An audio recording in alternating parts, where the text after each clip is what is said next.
लिहून आली अशी मोठी भीम साहेबान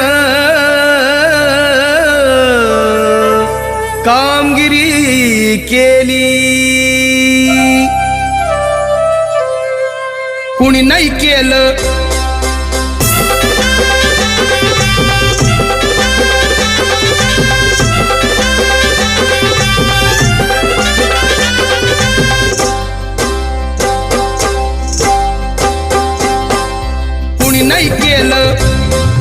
कुणी नाही केलं भलव माय. दिल्लीचं दालन फुलव माय. कुणी नाही केलं भलव माय. मग दिल्लीचं दालन फुलव माय.